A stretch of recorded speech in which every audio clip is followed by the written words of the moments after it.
Hey guys, Marsningen here, bringing you my first 7 Deadly Sins Grand Cross video. So this game, the global version, has been out for a week now. If you started as soon as it came out, you would have got your 7th login bonus thing today, which was a guaranteed SSR summon ticket, which was pretty cool.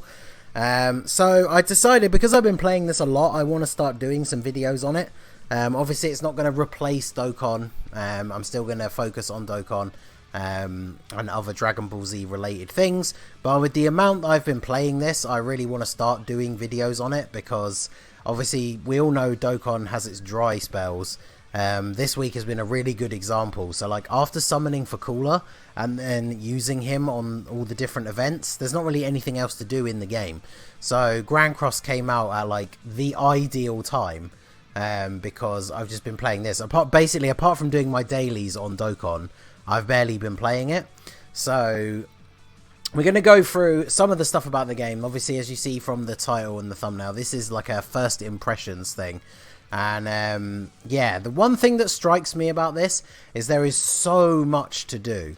Now obviously some of that could be what I would refer to as like new game syndrome. Like obviously if you started a new Dokkan account today, there's tons of stuff to do, because you've got all the story, every single event. Like, there's just so much stuff to do. But in this, there's a wide variety of different things. And then, of course, it does also have PvP, which may not float your boat, but there's just a whole range of stuff you can do. I mean, look at this list here. This is like kind of like an MMO. Look at all these side quests I have. And like, a lot of these are, for example, this one, which I'm about to finish. I just need to collect some wolf meat, trade it in, get some gold, a gem, which is the summoning currency, and then these things you just sell for gold, so it might as well just be gold. So what I'm going to do is we'll go finish this so you can see the combat system. One thing I really like about this, so I'm in the tavern, which is kind of like the hub. Say I have literally no idea where this is. Like, I know where this mission has to be completed, because obviously I've done part of it already, but all I have to do is click on this, and it'll go there for me. And it will automatically take me to the place where I need to do that mission. And here, as you can see, it's this mission here, 3 out of 4. So, let us jump in. This isn't my main team. This is just a random team that I'm on at the moment. I think I'm doing pretty well in terms of my account progress. I'm starting to get the hang of the game a little bit more. So, I'm really, really enjoying it, obviously. And I kind of want to get this sort of introduction video out the way so I can start doing some specific videos about some of the events. I want to do one that's focused more on PvP, one that's focused on the raids and all that sort of stuff. So you have your 3 characters on your team, and then you have 1 backup character. So if one of my guys dies, the backup character will come in, and then if all 4 of them die, I fail the event. So you get your cards down here. Each of your characters has 3 different attacks. And you will see them down here. Basically, you can click and see what it does. So we've got debuffs. This is his attack 1. This is Meliodas' attack. And then we've got Meliodas' counter stance, which allows him to counter attack. And then, as you see, these are all bronze cards, all 1 star. So what I can do is I can move these next to each other, and then they become a silver star, which does more damage. Now, a lot of these will have more useful effects. Like, if you create a silver version of this, it petrifies the enemy, so they can't do anything on their next turn, which is really good. If you make a silver one of this, it actually heals your party. So that's obviously very good. So let's start off with some attacks here. So I'm going to attack this guy first, and then let's attack this guy next as well. So you can see here you've got the 3 typings. Same with like Dokkan, certain colours over certain other colours. So blue is super effective against red, red is super effective against green, and green is super effective against blue. Those are the only 3 types at the moment. Obviously, just like Dokkan, the JP version is a few months ahead in terms of content and some of the things that they have. But there's no extra types as far as I know as of yet. So let's go ahead and do that. We'll move this to create the silver one of these, and there you go. See, petrifies for 1 turn, so that can be super useful if you're fighting like 2 enemies and you're wearing down the health of one of them. You could then like freeze the other one and deal some more damage on the unfrozen one. Works really well in PvP as well. I think almost everyone at this early stage is using this blue king in PvP because of that petrify ability, which is obviously very, very strong. And then, of course, now that we have the option to do it, I probably should do it. So, Meliodas' silver attack, 360% damage. If we make the gold one, we do 600% damage. Now, obviously, as you see here, you get 3 turns. You get 3 actions, should I say, per turn. Moving a card counts as 1 action. You can reset as well, so you go back. So what I could do, if this was a useful card, which it's not really, I could use this, and then that moves that, and they fit together. So sometimes it's much more beneficial to do that, but because this is kind of useless on its own, it only removes debuffs, which I don't have at the moment. I don't want to do that. So I would rather move this and save this, because if I get a second one, that will of course allow me to create the silver version, which does heal me. So let's go ahead and do that. So the combat system is very basic, but it's like very easy to get the hang of, and obviously you can create some good strategies by saving up. Like if you get some, say for example the healing card with King, if you get the ability to make a silver or even a gold one really early on in an event, you can make it and then just save it, and then when you need it, bust it out and get a massive heal. And then the only other thing you see here, these yellow dots, the enemies have them as well. This is your ult gauge, or your ultimate ability gauge. As you can see, Meliodas is full, so he gets this aura around his feet. And now I can use his ultimate attack, which is just a super attack that will do tons of damage. Obviously, everyone does different things. His will also cancel out buffs and stances. So if they have their Meliodas in like counter mode, it takes him out of it. And then you can hit him with other people's attacks after this. Super attacks ignore stuff like counters. And then it also stuns for 1 turn. So I can go ahead and do that. That will absolutely kill this guy. So then what we can do in preparation for like the next turn is use this. And then I probably won't use this ability in this fight, so I can just use it now to get rid of it. Because this attack from Meliodas will kill this enemy. I have him linked up with Diane on my team, so they do a combined super attack. Some of the characters have special abilities like this. You can choose to skip once it gets a certain way through, or there is an option in the menu to turn them off. But I really, really like a lot of them, so I'm not going to be turning them off for now, because then you can always just skip them when you want to. And then in modes like PvP, they automatically skip like as soon as possible. So that's really good. So we complete that mission, nice and easy, obviously.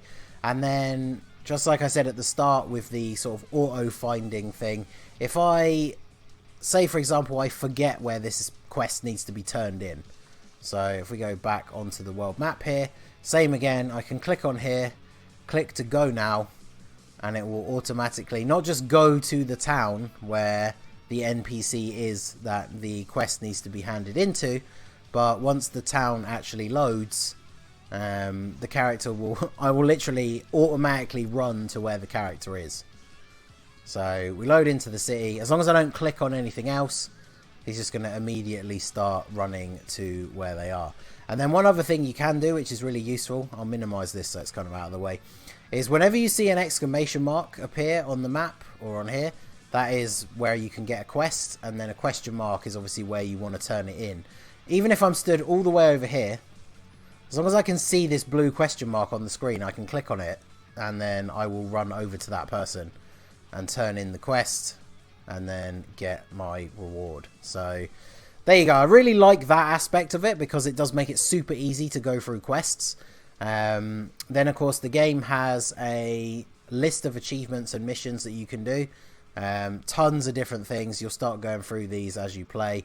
Every time you complete one of these, they not only give you the reward, but they also give you this, which is like the sort of like achievement rank points, which fills up down here. Every time this bar gets to full, you get a bunch of diamonds. And at the point that I'm up to, I'm getting 15 every time I fill this up. Now, if we have a quick look, you only need 30 for a multi, which is really good.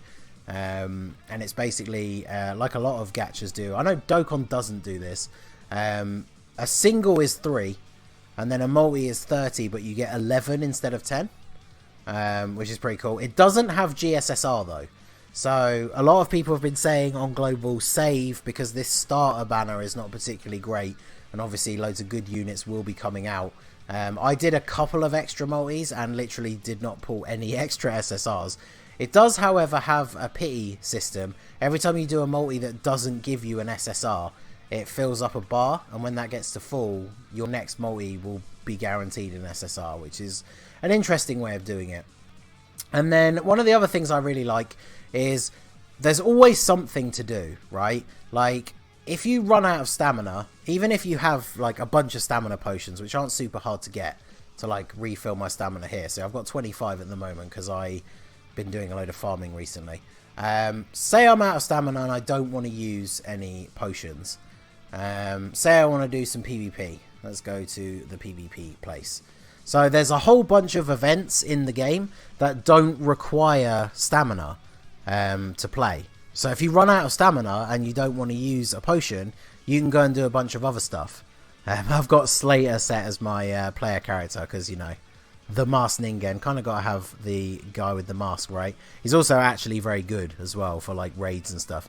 But so yeah, you see up here, you get PvP like tickets. I have 5 out of 5. These regenerate over time. So if I do a PvP match now, this will obviously go down to 4 out of 5, and then the timer will start for when it gives me another one back, just like stamina. So I can then go, I could do like 5 PvP matches now, then I could go off and do something else.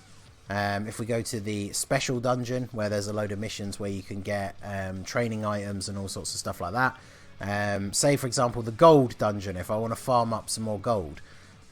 These require keys, which again replenish over time. I have 5 at the moment, so I can go ahead and do these. The stages require 2, so I could, if I wanted to, do 2 of these stages now and get some gold.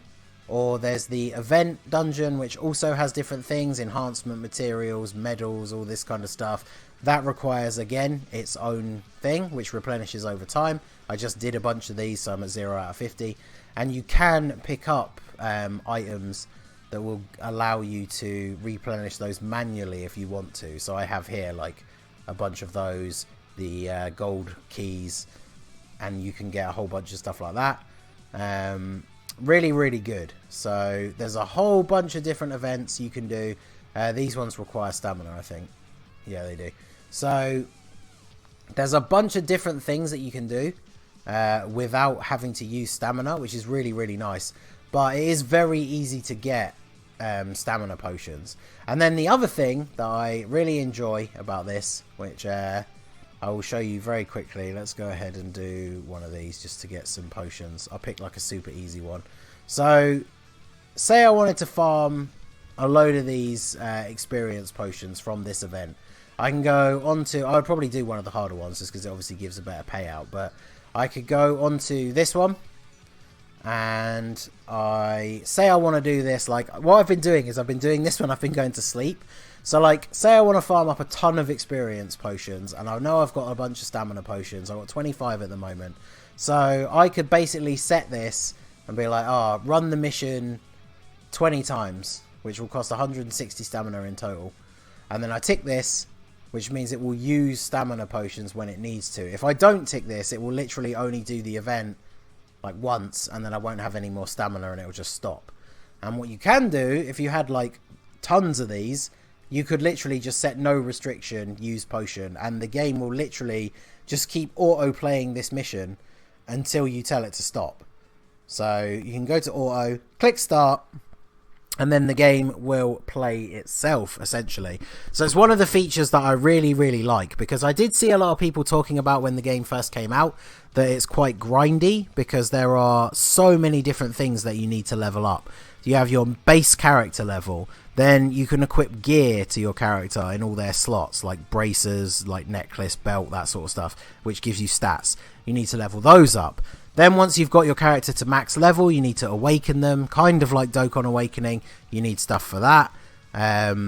basically you just need items. You need different sorts of items for everything that you do in the game, which is understandable. It's like an MMO in that aspect, that there's loads of different things to farm, loads of different sort of in-game currencies. It's not really confusing because any item that you need, like say you need to farm a specific number of something to upgrade a piece of your armor, you can click on that item and it will tell you where you get it from. So that's very straightforward. And yeah, a lot of that grind can be mitigated by setting it to autoplay while you're doing something else. Like even if you're sat playing it for like a bit in the afternoon and then you want to go like make some lunch, you can just set it to auto run a mission while you go off and do something else, and then you come back. And even now, if I wanted to, like you see the options up here at the top, so I could turn it off auto and take over playing the game if I wanted to. I can obviously turn this off so it stops doing the future runs if I want to, and then you got the speed as well. So it automatically plays the game for you, and then when this ends, obviously get a little thing here, shows my results, and then when it's on this end screen it will come up saying click the screen within the 3-second countdown, and it will stop doing the autoplay, and then it gives you a summary here. So if you did that thing where you set it to just continue infinitely, you can then stop this once it finishes one of the runs.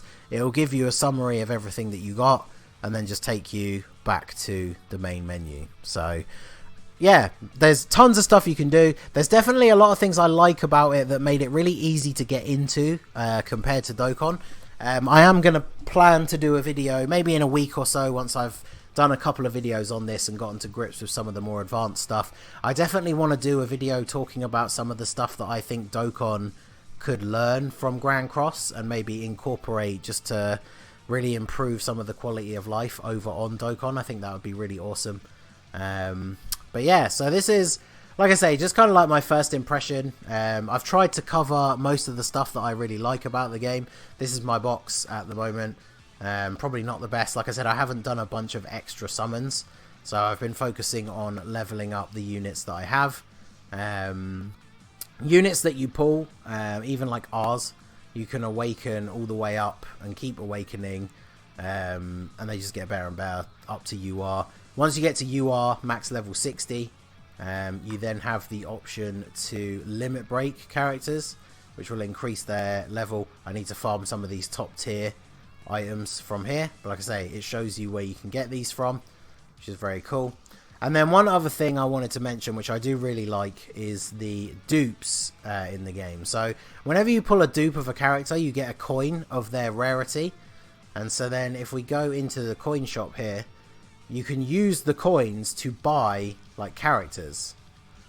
So every time you pull a dupe of an SR, you get a gold coin. I have 12. And then in here, there's a whole bunch of characters you can buy for gold coins. Now, obviously, some of them you can end up pulling. Obviously, you can buy things like the medals, even though, like, SSR pendants are a little bit hard to get at the moment. But, like, I have gone through quite a few already. So, I probably wouldn't bother to buy these from here. But then silver coins, which, of course, are the Rs, which if you do a multi, chances are you're probably going to pull at least 4 or 5 Rs every multi. You can use those to buy gold coins for certain characters, but one of the really useful things is you can use them to buy stamina potions. So if you decide to do a multi and you just pull a bunch of useless Rs, you can buy stamina potions with them. So that's really good. I've done that quite a bit already, which is why I have quite a few. And then a lot of the quests will give you potions as well. I don't know if there's any on here at the moment. There you go, like this one, for example. I just need to take a food item to a certain character, and one of the rewards is a stamina potion. So you can get tons of those. There is also daily missions as well, which you can do.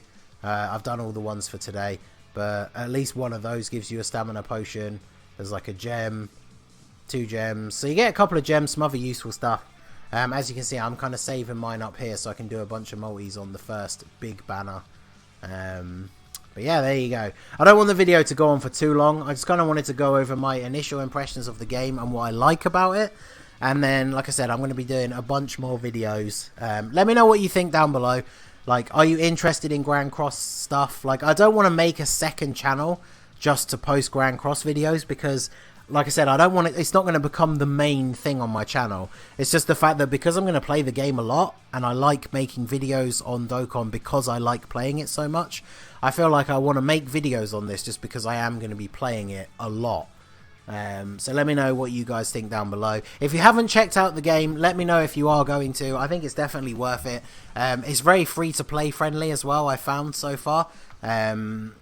I did buy that. It has a subscription pack, kind of like the capsule thing on Global Dokkan, so I did go ahead and get that. But other than that, I haven't like bought any gems or anything. So I do think it is quite free to play friendly. Also, shout out to my boy Legacy. I should have said this at the beginning, really. He made the awesome overlay that you see here. Barn is one of my favourite characters, and then of course we had to put Slater on there because, you know, hooded guy in a mask with long hair. It's pretty relevant to the channel. So, but there you go. Let me know what you guys think. Let me know if you do want to see more Grand Cross stuff. I mean, like I said, I'm probably going to do more stuff anyway, but it'd be a good idea to know whether it's something you guys are really into, because otherwise I guess I would have to look into making a second channel just for Grand Cross stuff. But obviously at some point I would like this channel to be about multiple games and not just Dragon Ball. And I do think, like I said, if you do enjoy Dragon Ball, check it out. I know one of the guys, Ignorant, from Twitter, he has not watched the anime and he loves this game, and his channel is now mainly focused around the game, and he hasn't even watched 7 Deadly Sins. So there you go. But yeah, let me know what you guys think down below, and I will see you again for another Grand Cross video sometime soon. So that is going to be it from me, guys. Smash that like button, subscribe to the channel if you are new, if you want to see more Grand Cross stuff. I will still be doing Dokkan daily if possible. It's quite hard at the moment when there's literally nothing to do in the game, but we will be supplementing it with Grand Cross. So if this is the first video you're seeing on my channel and you're not really interested in Dokkan but you're into Grand Cross, do consider hitting that subscribe button because there will be more videos to come. And if you're not that interested in Grand Cross, please don't go anywhere. The Dokkan content will still be the primary focus of the channel. So that is going to be it from me, guys. I will see you next time. Have a good one.